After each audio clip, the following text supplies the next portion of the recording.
మాజీ సీఎం జగన్ విజయవాడ జైలుకు వెళ్లారు. గన్నవరం టీడీపీ ఆఫీస్ పై దాడి కేసు సాక్షులను బెదిరించారు అన్న కేసులో అరెస్ట్ అయి జైల్లో ఉన్న వల్లభనేని వంశీని పరామర్శించేందుకు జగన్ జైలుకు వెళ్లారు.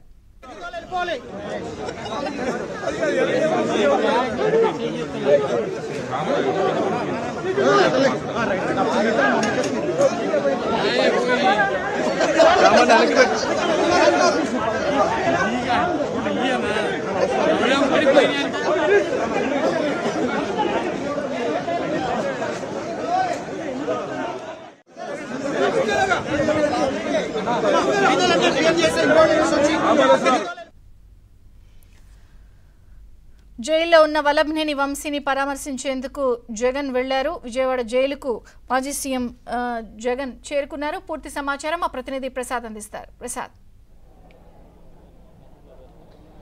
విజయ్ చంద్రిక మాజీ ముఖ్యమంత్రి వైసీపీ అధినేత జగన్మోహన్ రెడ్డి కొద్దిసేపటి క్రితం విజయవాడ జిల్లా జైలుకు చేరుకున్నారు.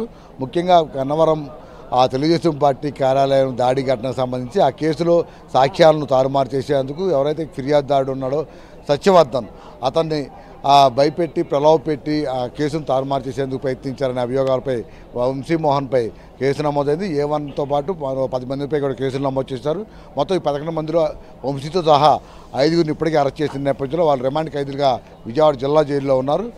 దీనికి సంబంధించి ఒక పక్కన కోర్టులో విచారణ జరుగుతున్న నేపథ్యంలో జగన్మోహన్ రెడ్డి వంశీని పరామర్శించేందుకు జైలు దగ్గరికి వచ్చారు. ప్రస్తుతం మనం జిల్లా జైలు దగ్గరే ఉన్నాము. ఇక్కడ చూస్తున్న క్రౌడ్ కూడా మొత్తం జగన్ చూసేందుకు ఇటు అన్ని మీడియా ప్రతినిధులతో పాటు కార్యకర్తలు అభిమానులు కూడా ఇక్కడ తరలి వచ్చారు.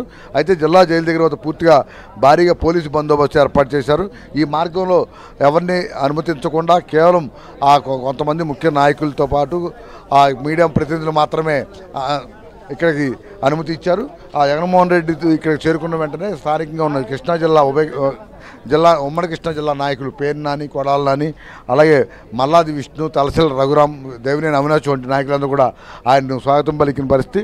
ఆ తర్వాత ఆయనతో పాటు వల్లభనేని వంశీ సతీమణి పంకజశ్రీ వీరిద్దరూ మాత్రమే లోపలికి అనుమతించారు. కొంతమంది నాయకులు వెళ్లేందుకు అనుమతించినప్పటికి కూడా ప్రయత్నించినప్పటికి కూడా లోపలికి ఎటువంటి అనుమతి లేదని ములాఖాతులో కేవలం 2 నుంచి 3 వరకే అనుమతి ఉన్న నేపథ్యంలో వల్లభనేని వంశీతో ములాఖాత్ అయ్యేందుకు జగన్మోహన్ రెడ్డి వంశీ సతీమణిని మాత్రమే ఇప్పుడు లోపలికి వెళ్ళిన పరిస్థితి. ప్రస్తుతం వంశీతో అయితే జగన్ భేటీ లోపల ములాఖాత్తో మాట్లాడుతున్నట్టు కూడా తెలుస్తూ ఉంది.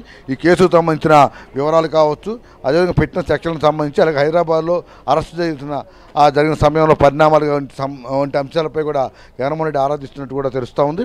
అయితే ఈ కేసులో మొదటి నుంచి కూడా వంశీ ఈ కేసు నమోదైనప్పటి నుంచి కూడా హైదరాబాద్లో ఉంటున్నారు. అయితే సత్యవర్ధన్ ఎవరైతే ఇప్పుడు ఈ ఫిర్యాదుదారుడు ఉన్నాడో సత్యవర్ధన్కు సంబంధించి అతన్ని బలవంతంగా కేసులు మాఫీ చేసే విధంగా లేదా కేసును తప్పించుకునే విధంగా ప్రలోభ పెట్టారని కొంతమంది వంశీ అనుచరులు వ్యవహరించారని కూడా ఆరోపణలు వెలువడుతున్నాయి. దానికి సంబంధించి ఇప్పటికే పోలీసులు కొన్ని కీలకమైన ఆధారాలు సేకరించారు. ఆధారాలను బట్టే వంశీని అరెస్ట్ చేసినట్టు కూడా చెప్తున్నారు. అయితే వైసీపీ నాయకులు మాత్రం ఇదంతా పూర్తిగా రాజకీయ కక్షతో అరెస్ట్ చేశారని ఆరోపణలు చేస్తున్నప్పుడు కూడా పోలీసులు మాత్రం సాక్ష్యాలు సేకరించిన తర్వాత తాము అరెస్ట్ చేశామని కూడా చెప్తా ఉన్న పరిస్థితి కనిపిస్తూ ఉంది. ఈ పరిణామాల నేపథ్యంలో ఇప్పుడు కోర్టులో కూడా ఈ కేసు విచారణ జరుగుతూ ఉంది. నిన్న చూసాం మనం సత్యవర్ధన్ను 164 కింద న్యాయాధికారి అప్పారావు ఎదుట వాంగ్మూలం ఇచ్చారు. మొత్తం ఏ సందర్భాల్లో ఏ పరిస్థితుల్లో ఎవరెవరు తనను కలిశారు, ఏ విధంగా బెదిరించారు, అదేవిధంగా ఇక్కడ నుంచి హైదరాబాద్ ఎలా తీసుకువెళ్లారు, ఎన్ని కార్లు మార్చారనే అంశాలపై కూడా ఆయన మొత్తం జరిగిందంతా కూడా న్యాయమూర్తి వాంగ్మూలం ఇచ్చారు. ఆ మొత్తం కూడా పూర్తిగా న్యాయాధికారి రికార్డ్ చేసినట్టు కూడా తెలుస్తోంది.